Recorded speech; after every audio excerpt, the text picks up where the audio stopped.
just to introduce myself, I'm Deanna Westwood and I am the Network Director for the South in operations. So we're going first with this massive transformation rollout, and I'll talk you through that in a minute.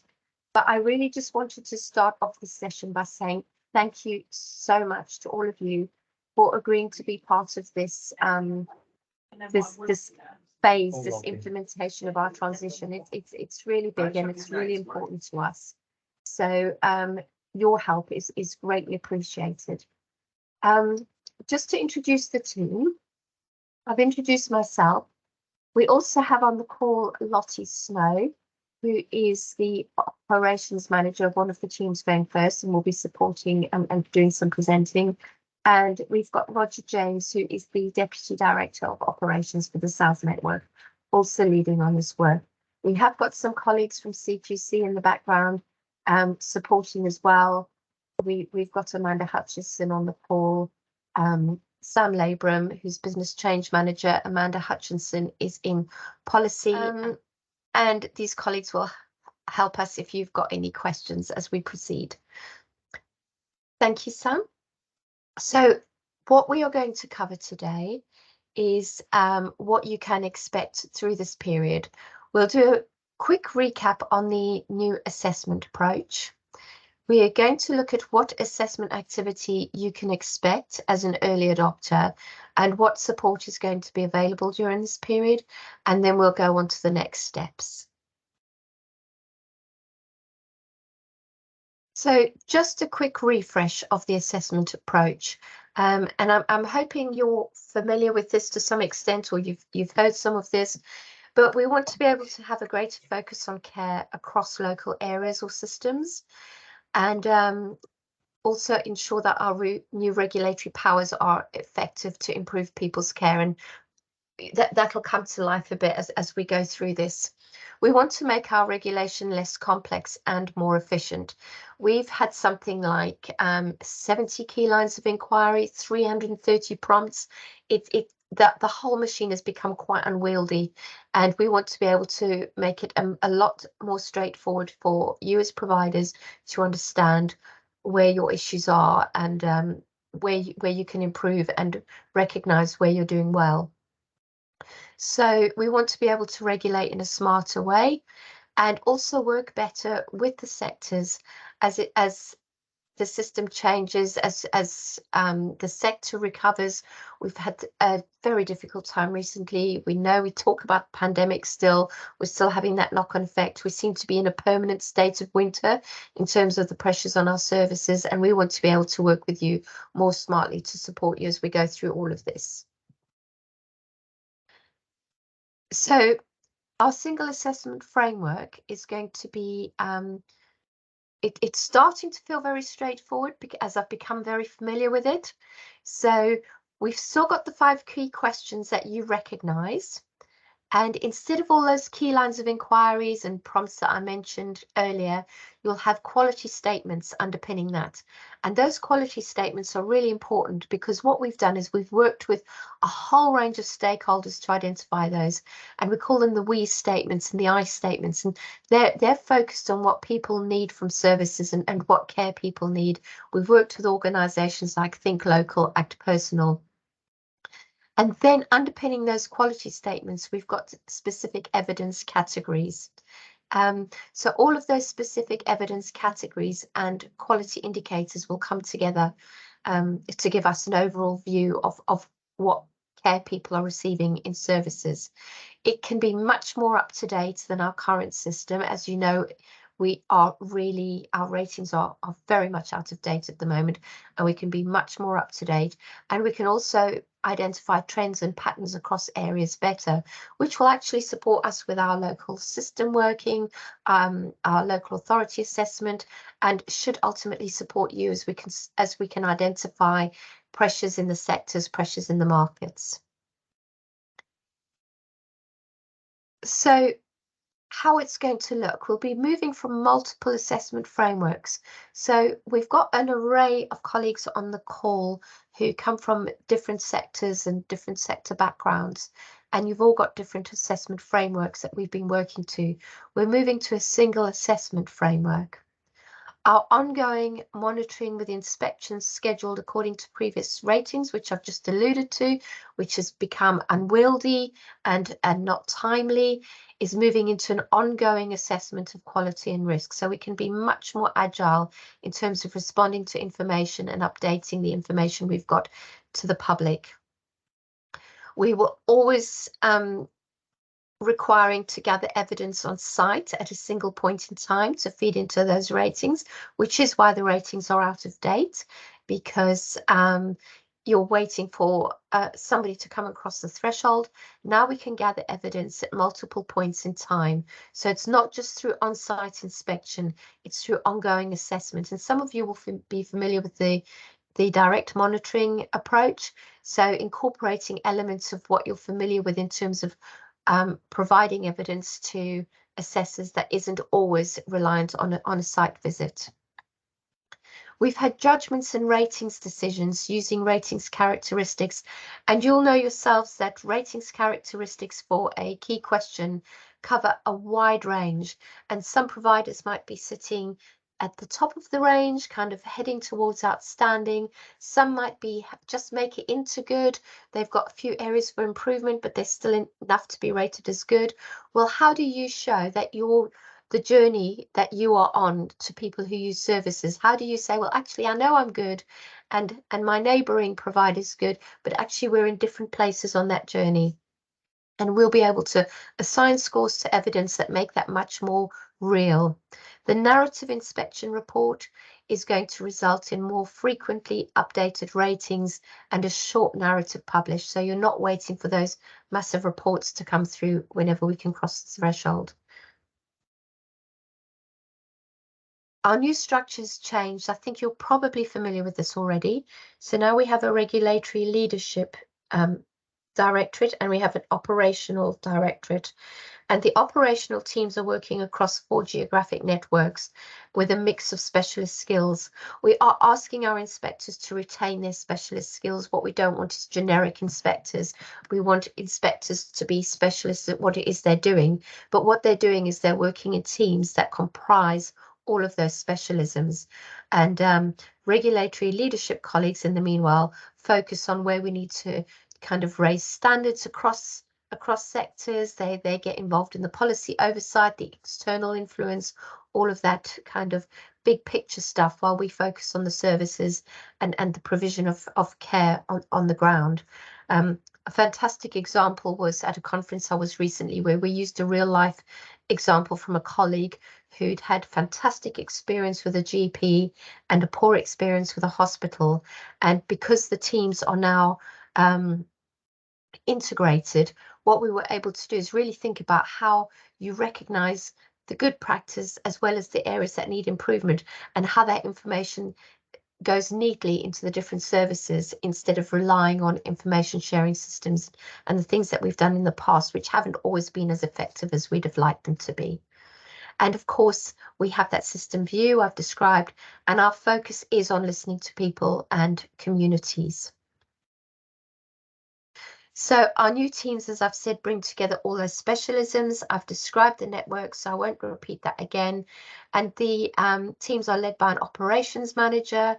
And in those teams, we have assessors who do the off-site information gathering and liaison, and the inspectors will do the on-site information gathering. We've also got regulatory coordinators who will support us with some of that. So they will have, you might find yourself having discussions with regulatory coordinators if you've got general queries, concerns, issues you want to raise, and they may be able to support you or escalate to inspectors or assessors and regulatory officers as well to support us with all of our planning and our work around that. The senior specialists that we refer to here sit in regulatory leadership, and their role is to support us with decision making, and also to make sure that we're always up to date on all the latest thinking, all of the latest good practice that is coming through. And then we have a national operations function, and that's where all of your registration applications will go to, your variations, All of that kind of work will go into national operations, and all of this is supported by a central hub that is set up to drive consistency across all of the networks and make sure that we've got those really good relationships between us and the other directorates. So how we're implementing network by network. One of my roles, as well as being director of operations, has been the director of service director for assessment. That means I've personally been overseeing the development of the technology and the implementation of the assessment part of the process. So that's why I picked my network to go first, so that I could be involved with it and have that oversight and gather that learning, so that we can make sure that we roll this out well across all of the services. So what you're doing here is supporting us in the absolute earliest phase of our rollout, which is why your feedback is going to be so important to us. So on the 21st of November, that's when we're going live with our phase 1 team and you as early adopter providers. So we're keeping it to 2 ICS areas so that we can again have that kind of whole oversight of the area. Then on the 5th of December, what we'll be doing is we'll be rolling this out across all of the South. So we won't be complete in terms of the work we'll be doing, but we'll be ahead of them so that we can keep learning and keep, if we're finding issues, we can keep tweaking as we go. It's an iterative process, and we want to get this right. So we're going to do the same in the London and East of England region, where we've got Bedfordshire, Luton and Milton Keynes ICS area going first. They will not be working with early adopters. They will just be going ahead of the rest of the region on the 9th of January. And then on the 6th of February, we're rolling this out right across the country. And we will also be rolling out NHS Trust well-led assessments. So we won't be doing those prior to February using the new system. I'm going to hand over to Roger now to go through the assessment activity that you can expect. Thank you, Deanna. Okay, so what this new assessment process will mean for you. So what we'll assess during this process, you as an early adopter and all other providers thereafter will decide which quality statements will be reviewed as part of our planning process for each assessment. So we now have 34 quality statements, which are commitments providers will aspire to achieve, and we will decide with yourselves which quality statements we will assess. This will be guided by the type of service and the information we hold about yourselves. So depending on the assessment service group, and that's a new term, which is the basis for the unit of how we apply a rating. So if you're a care home, your assessment service group will be a care home. If you're a GP service, your assessment service group will be care home. And if you are an independent hospital or an NHS trust, your assessment service group will be what used to be called core services in the past. However, for each assessment service group, not all quality statements will be assessed in this early adopter phase. So whilst there are 32, we are not planning to assess all 32. Once planned, we'll start to gather evidence, which will be required against the quality statements. So Deanna mentioned the 6 evidence categories.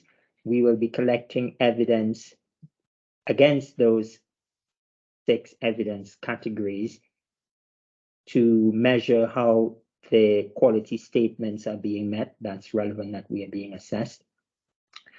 At this stage, however, we might decide that our information indicates further quality statements should be assessed. So whilst we may start out assessing a certain number of quality statements, during that process, it might come to light. We have nation, which requires us to extend our assessment of the number of quality statements. So the approach we'll be taking during this period won't necessarily be the same for business as usual assessments, meaning with yourselves, we are adopting a planned assessment approach. So we will clearly know which quality statements will be the priority ones we'll be assessing. However, if we are responding to risks in other providers, we might take a different approach and focus on different quality statements. Thank you, Sam. Can you move on, please? Okay, assessing on-site and off-site. So the other thing to bear in mind is a lot of terminologies are changing. So you would be used to CQC inspections. However, the new term is assessment. The entire process is called an assessment. An inspection is merely one of the mechanisms which we use to collect evidence to eventually rate and score an assessment. So that's one of the things to please bear in mind. As I said, the quality statements we cover will vary depending on the reason for the assessment. The assessors, and again, you would have been used to CQC inspectors. We now have assessors and inspectors, assessors working out off-site, gathering evidence and desktop primarily, and deciding which activity is needed to create the assessment plan. The assessors will inform you the information and evidence that's needed to support the assessment. Now, not all assessment activities will normally require a site visit when we roll this out fully. However, as early adopters, we will undertake a site visit as part of this process so we can see what is working and what is not. And for services that we're used to having their inspections unannounced, we will continue to unannounce those inspections, not to announce those inspections. And for services where we normally announce those inspections, we will continue to follow that process as well. In the future, our inspectors will visit a location when it's decided that evidence should be collected on site. So when the assessor is carrying out their assessment, if they determine in order to make a judgment on a particular evidence category, the only way they can gather that evidence is to carry out a site visit. That is when the inspector will be included and carry out a site inspection in order to collect that evidence to provide to the assessor to make the overall judgment of the evidence category, which will then inform the quality statement.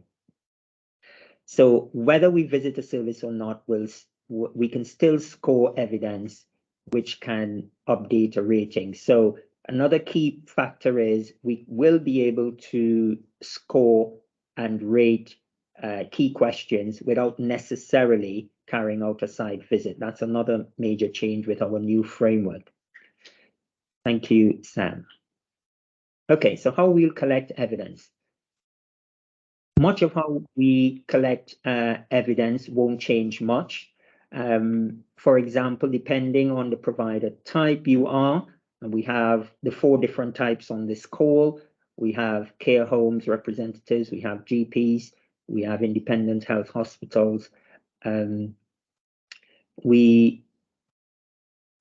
depending on the type, we will be assessing evidence in the following ways. We may use data that we already hold from national data sets, for example, surveys, for example, and that will include information from stakeholders as well.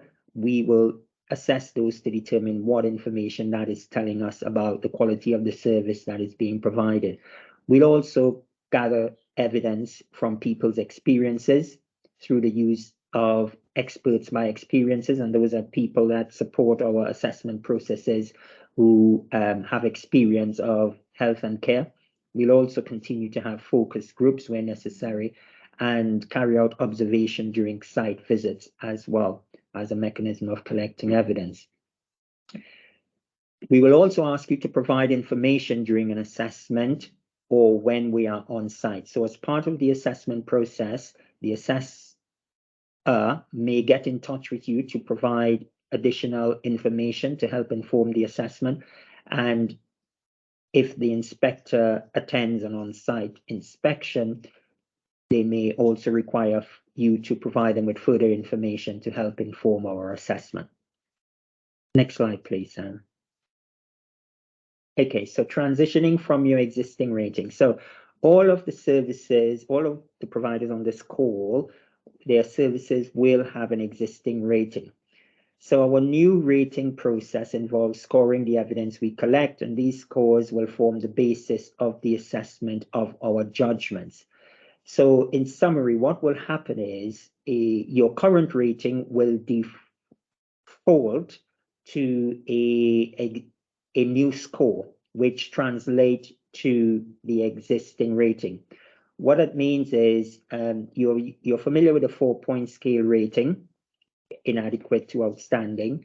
So we have sort of matched that with the scores, 1 equivalent to inadequate, which means our evidence shows significant shortfalls. 2 equivalent to requires improvement, which the evidence shows some shortfalls. 3 equivalent to good, which is the evidence shows a good standard, and 4 equivalent to outstanding, which shows the evidence shows exceptional standard. So whatever your rating is for a key question, all the equivalent quality statements in that key question will translate to the equivalent score. So if your safe is rated good, all the quality statements in safe will translate to a score of 3. Thank you, Sam. That's it. Okay, factual accuracy and how we report it. So this will be very similar to what you experience now with some changes.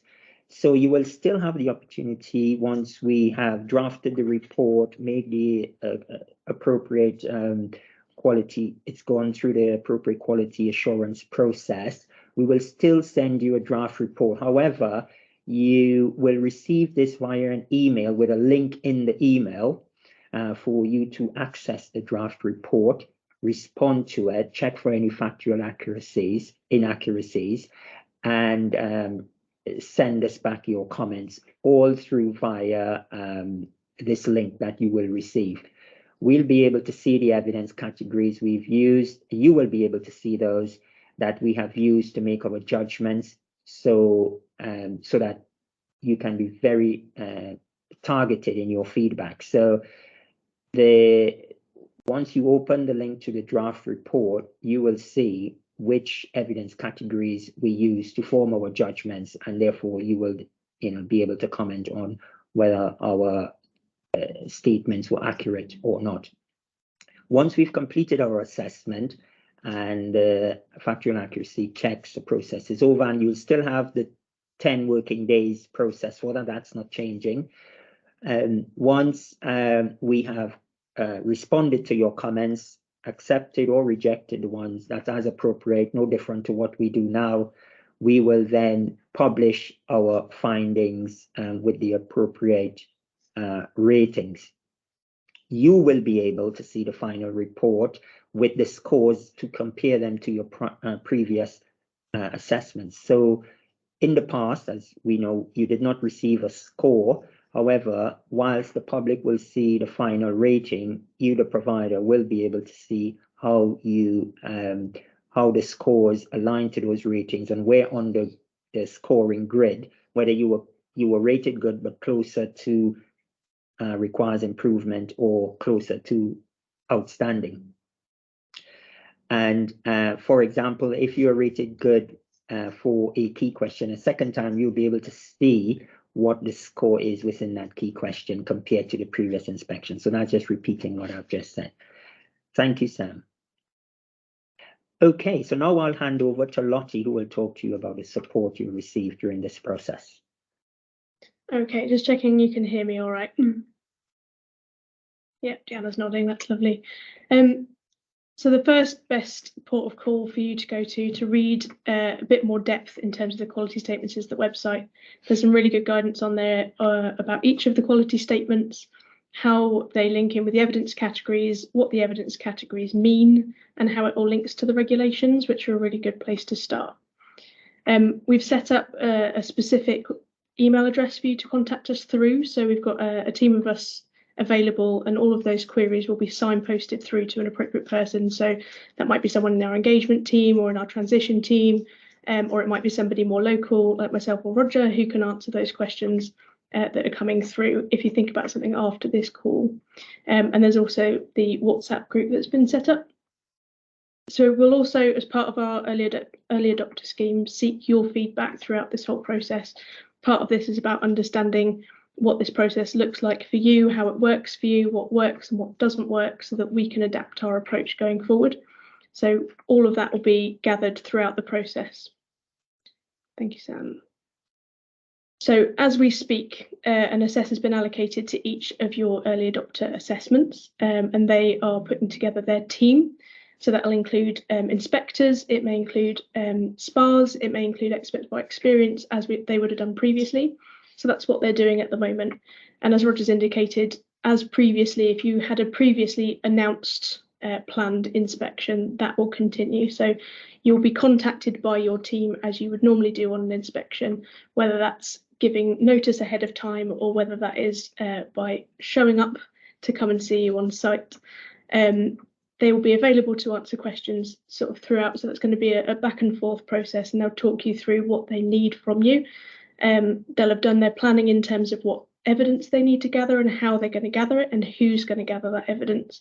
So which evidence category is going to be gathered on site, which can be gathered off site, and that might be through information being submitted through to us, which might be reviewed remotely. So they'll guide you through all of that because that'll be individual to your assessment based on your service type. On the 14th of December, we're going to have a session to hear your feedback of your experience of the assessment process to date. So wherever you are in that process, whether that's that your assessment's completed, whether you're in the factual accuracy stage, wherever you're at, we'll gather your feedback to see how that's gone for you. And we'll also invite you to complete a structured survey so we can gain your feedback of how this process has felt, how it's been, and if there's been anything that's been particularly challenging, any additional information that we can provide for other providers going forwards to support them through this transition. Thank you, Sam.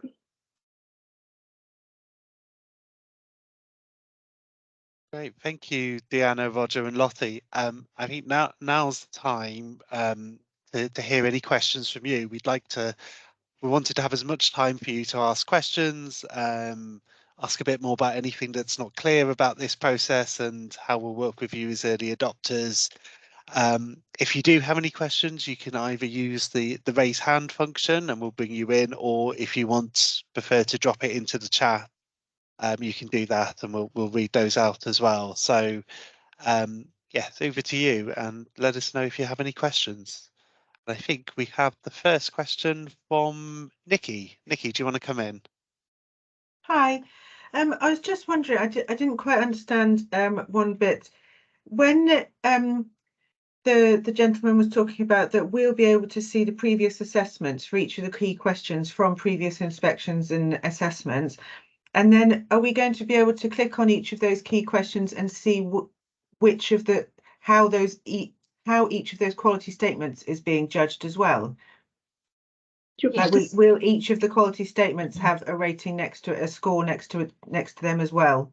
Yeah, so behind the scenes from the old methodology, if you were rated good in all 5 Chloes, behind the scenes on our system that would pull through a score of 3 against each of the quality statements. It's sort of an assumptive basis that if you were good and safe, you would be good now. When we do our assessment to update it, that'll update obviously the quality statement scores for whichever ones we've reviewed as part of that assessment. So you'll be able to see whether that's gone up or gone down or stayed the same for the quality statement. In terms of what you'll see as providers rather than the public, because the public can access that as well. As providers, what you'll see is the score against the evidence categories as well. So you'll see how we have amalgamated that score into a quality statement score. So you'll be able to see for whichever evidence categories we've looked at, what the scoring is and how that's been calculated. Does that make sense? Yeah, thank you. So the quality statements that you don't look at, it will just be, say, NA next to it, but it'll just then focus on each of the ones that have been fully assessed. It'll default to the previous score. Yeah. So Okay. the idea of this new approach is that it's reviewing and updating those scores on a more regular basis. So as we get the information available or as we do an assessment, that'll update, but it'll keep the previous score as a way of amalgamating to give you your ratings. So in, say, 3 years, and say we had, that those 3 years of scores, we'd be able to see each of the quality statements rating as we progress through. Yeah, and Great. how they've changed over time as well. Yeah, brilliant. Thank you very much.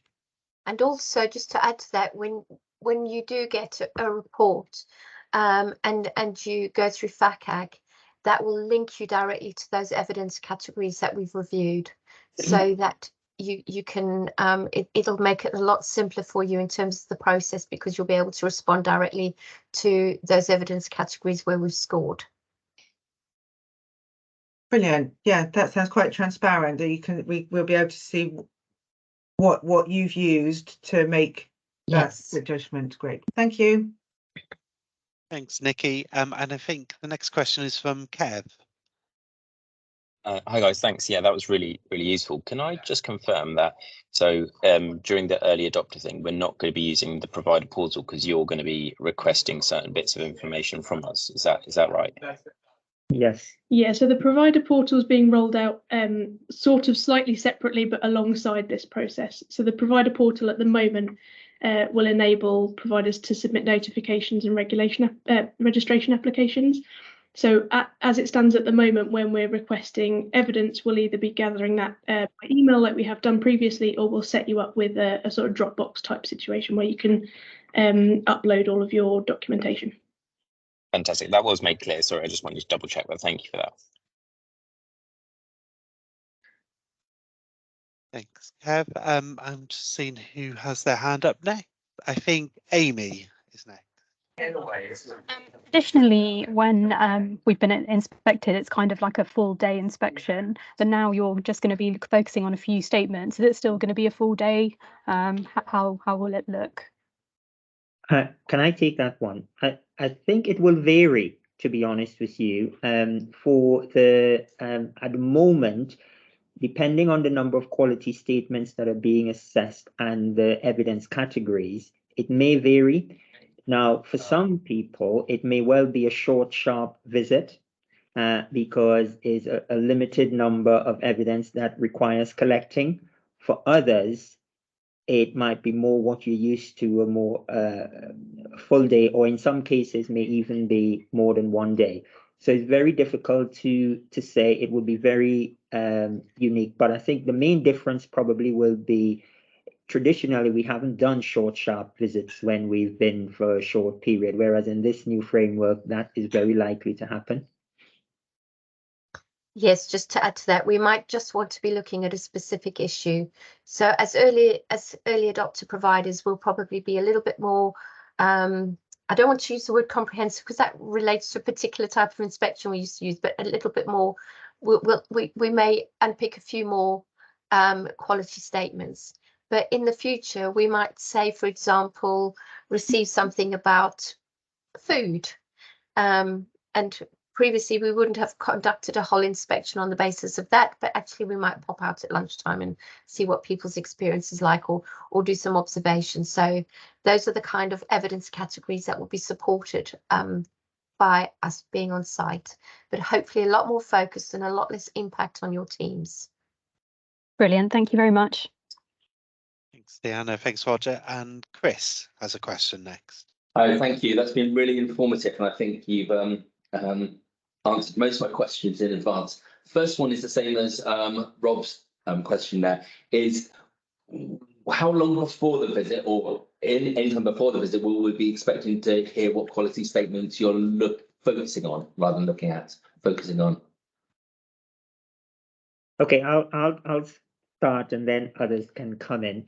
So our website does give some information on the quality statements that's relevant to the particular assessment service group.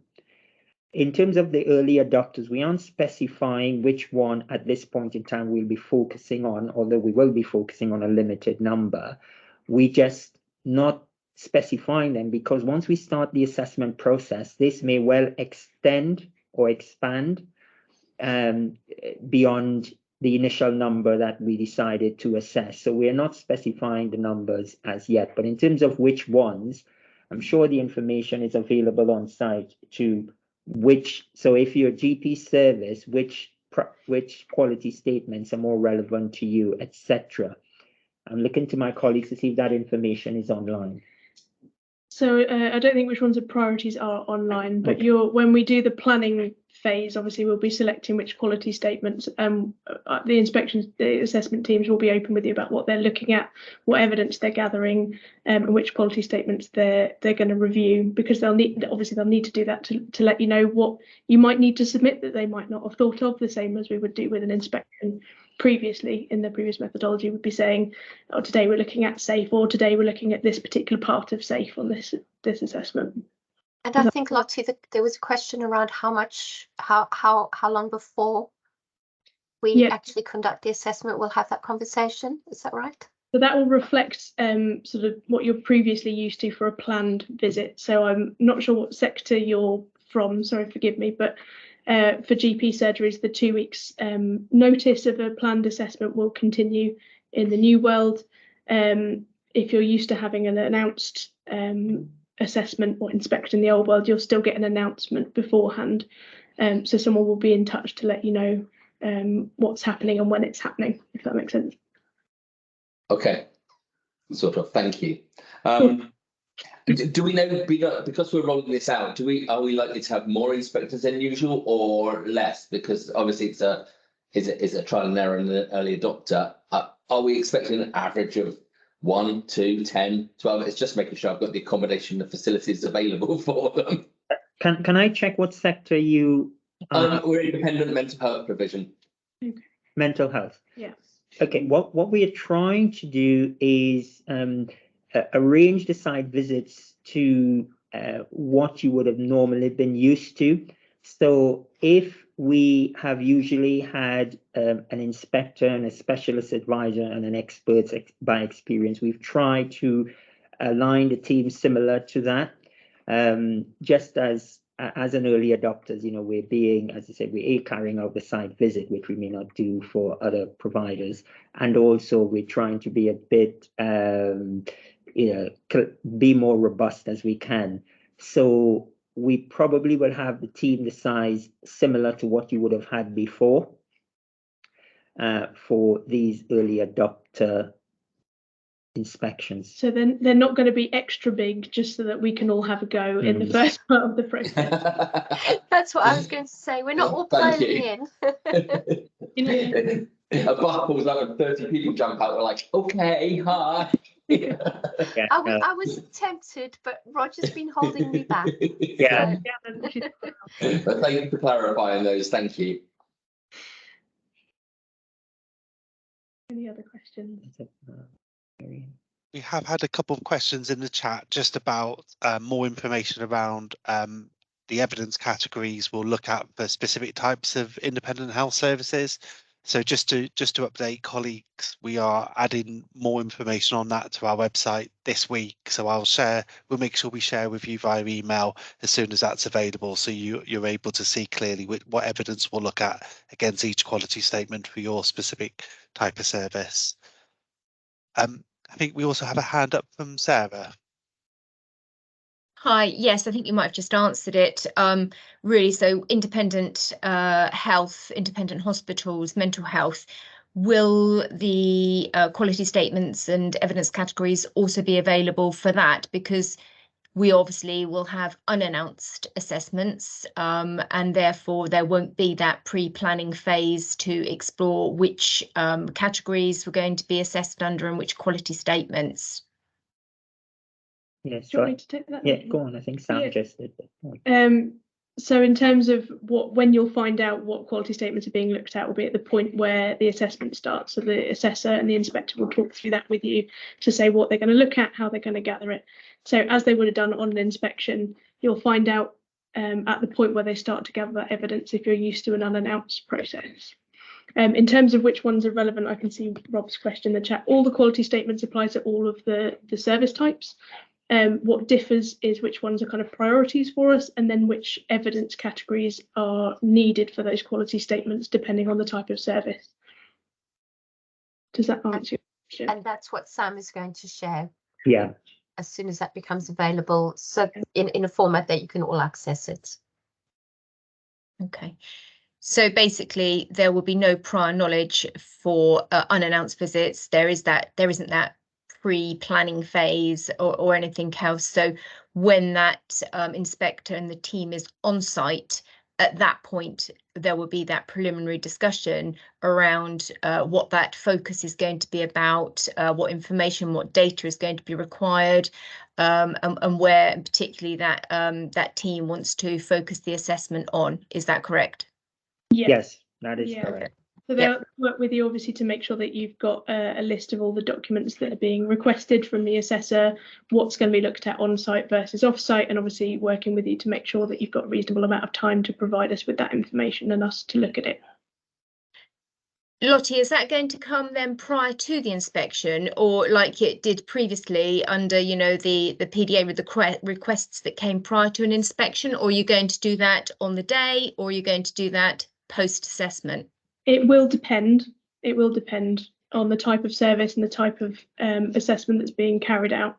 So it's my understanding the early adopters will be marrying up with our kind of usual processes as we had previously for requesting documentation. So they'll be looking at all the evidence that we have already and looking at which evidence categories they need to request documentation for. And they'll be doing that either beforehand or at the same time as, or afterwards, depending on the assessment and how they're planning that. Sorry, that doesn't really give you an answer. It's more of an it depends. Yeah, and I guess kind of just thinking about what happened previously, everything, you know, in terms of independence were unannounced. So I'm assuming, therefore, that there will be no preliminary data requests because that could give an indication or an insight into specific areas and therefore enable, you know, providers to perhaps, you know, quickly make good what needs to be made good under those evidence categories and therefore not get a fair reflection through crossing the threshold. Yes, we've got to remember the two aspects as well, that sometimes it may not be a crossing of the threshold. It might be an assessment where we contact you and say, can we have this information by X date as well? Perfect. Thank you, Sarah. I think I'm just checking to see if we've got any more questions. Amy, do you want to come in? Sorry, another question. So if we traditionally expected an on-site inspector, are you saying that through this framework, if you looked at everything that we've submitted so far, that there may not be an on-site one, or there still definitely will be an on-site inspector coming? Yeah. For this early adopter, sorry, Go on. jumping in. For this early adopter program, there definitely will be an on-site visit as part of that assessment. Moving forwards, we can do an assessment without the on-site visit, but it depends on the quality statement, depends for the reason for the assessment, whether that's planned or responsive to concerns. So if, for example, observation is required as an evidence category as part of that quality statement to be able to rate it, then we would obviously do an on-site visit as part of that assessment. Thank you. Thanks, Lottie. I can't see any other hands up or any other questions in the chat. Oh, sorry, Amanda, do you want to come in? Hi, sorry, can I just clarify? Did you just say that the priority quality statements will be sent out to everybody? Did I understand that correctly? I think, Sam, you mentioned that we'll be publishing some more information around for which quality statements will be relevant to the assessment service groups. Can you confirm what will be published?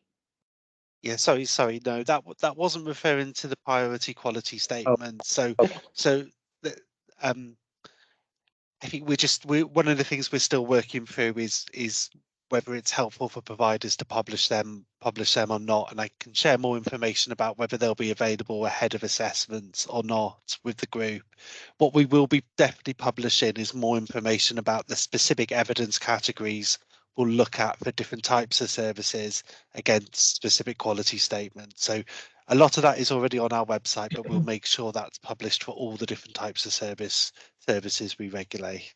Do you So- have a time frame for when that further guidance is likely to be published? Yeah, so the information on the evidence categories we're working to publish this week for any types of providers where it isn't already available. For most types of providers, it is already on our website, but there are a couple where we're just adding additional detail this week. Thank you. I think Sarah had a question next. I did, thank you. So one of the concerns that I think kind of we've just muted, which hopefully we'll be able to help with, is for in a service like ours, where our patient population is severely sort of cognitively impaired, or they are detained under the Mental Health Act. The use of your I statements when interviewing patients and such like may very well, or the quality of information that you would perhaps be seeking from them may very well be contaminated in some way due to their mental state, or due to the fact that they don't feel they should be detained. They think everything's been unlawful. They were wrongly sentenced. It wasn't them and such like. Now, I know from previous inspections that sort of information was triangulated. Will that still be the case? Thinking in terms of mitigation. We still need to make sure that evidence is corroborated and triangulated. And also, we're not weighting the evidence categories. So we're not going to say people's voice is weighted in terms of scoring. All of the evidence categories will carry a weighting. Was there something you wanted to add to that, Roger? You were going to come in? No, I was just going to confirm that actually, that the all information would be corroborated. So what people tell us would be corroborated to what we observe, what your policies and process, and what your outcomes tell us as well. So what your records say. So people may be telling us one thing, but we'll see if that matches with the outcomes and your processes and what we observe as well, if we carry out a site visit inspection. Thank you, that's helpful. Thanks, Sarah. We do also have a question in the chat from Carol, who's asking whether providers will be able to upload information or evidence for quality statements prior to their inspection. So I think this kind of comes to some of the, I think Lottie and Roger, Deanna, you've probably already answered this question in another way, but it might be helpful just to say again about that process of requesting information. Yeah, so you'll be contacted by the assessor to understand what evidence is needed based on the quality statements, and you'll be given either the ability to email it through or a link to upload that information to. So the stage at which that happens will depend on the service, and whether we're giving notice and asking ahead of time, or whether that's going to be at the point of a site visit, if that makes sense. Thanks, Lottie. I can't see any other questions from anyone. So unless there were any other final hands up. Yeah, I was just going to say, Sam, there's Emily or Tracy has posted a question for clarity, which I can answer, whether face-to-face inspections will occur for the early adopters on this call and before Christmas. Yes, it will. In fact, the early adopter period is that 2-week period from the 21st of November to 2 weeks later. So we are planning all on-site inspection activity to occur within that period. Of course, if you have an unannounced inspection, we just won't tell you the day, but we might as well say that the inspection will happen within that 2-week early adopter period before everyone goes live. And Sam's done the maths and put the dates in the chat there. Oh, there you go. There's a 2-week period. So Thanks, you do Roger. know the window of when it will occur, but not the exact date for those who are receiving unannounced inspections. Thank you. And we've also had another question in the chat relating to a GP service with multiple sites, and whether we were asking how on-site visits will work in that case, and would we let them know which sites we're planning to visit, etc. I think this is one question, unless my colleagues know, we may have to confirm, we may have to ask the, someone from policy is with us. I don't know where there are multiple GP surgeries, whether we will be assessing all the sites or a selection of them. Does any one of my colleagues know the answer to that? I think we can check with our primary care specialist, but my understanding is we will do what we've done previously. So if we've let you know which sites we visited previously, then that's what we will continue to do. Thanks, both. We'll double check that question and come back with an answer when we share the slides from the meeting. Sarah, did you want to come in? Yeah, just another question really in terms of receiving high-level feedback. So will that process still continue? So whether it's an on-site assessment and somebody's crossed the threshold, or whether in fact the mechanism for doing that, if it was a desktop type process. Yeah, absolutely. That'll continue. So you'll get feedback if we discover something that obviously needs to be rectified immediately. Obviously, that would happen as it would have done previously. Feedback from observations, things on site will happen, and there'll also be contact with you on Teams to give you some feedback as well. And that's all kind of built into our system structures as well to support you.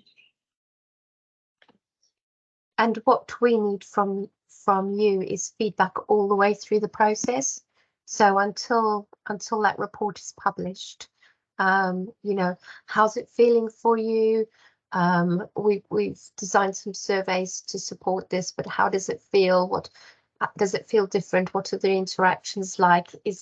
Has the guidance been helpful? All of that kind of thing, so that we can kind of, as I said at the beginning, keep tweaking, keep amending, keep improving, which is the place where we want to be, which is what makes what you're doing with us quite brave, really, because we're kind of, trying this out ahead of the rest of the country. Okay, can I just come in again? Is that okay? I don't want to talk over anybody. Absolutely, and I think kind of we're really sort of looking forward to being part of that early adopter process and learning sort of both angles really from provider perspective and assisting CQC. What I'm interested in, however, is that you are rolling out your early adopter processes, for the last couple of weeks of November. You then start to roll out again in 5th of December to all of the rest of the South. You then roll out again on the 9th of January across London and the East. And that will not allow an end-to-end process for the early adopters to then be able to give the CQC the rich data that is perhaps required to do those tweaks and to gather that really substantial understanding of what your new single assessment framework means. So you'll be ahead of the rest. What we can't do, what we don't have, what we don't want to do is keep stopping and starting. So it's going to be iterative. So as we're getting feedback from you, we will, and if changes are required, because the framework is not going to change, the technology is potentially going to improve if we find that there's glitches and bugs, but the basis of that technology that we're going to be using, the links with the emails, what it's going to look like, they're not going to change fundamentally. But what they will do is they will improve and they will get better. And that's where we really need you. So in terms of setting up everything we've done, at the outset, we did a lot of work with stakeholder providers. So we've done all of that early engagement to set this up. But what we need to do is finesse and improve. And it's also about the experience, how we're interacting with each other, how that feels for you. So that we can keep feeding that through, because we'll always be that little bit ahead of everybody else. We've got teams in the background who can make things happen at speed, and the whole platform's been set up to enable us to do that. Thanks, Deanna, and thanks, Sarah. And I think just to add to what Deanna was saying, I think we're going to be very open to feedback at every point of this process to make sure we do iterate in the way Deanna's described. So I don't want people to go away thinking there isn't going to be the opportunity to change and adapt as we go forward. That's definitely built in, even though the timelines do look quite tight. And Sam's made a very good point in the chat as well, which I should have mentioned, is that what we don't want to be doing is, because we're going to be working with the new framework and other colleagues won't be, we can't have this hybrid approach go on too long, because that means we're regulating differently for too long across all of the country. So we've had to keep it quite tight for that reason as well.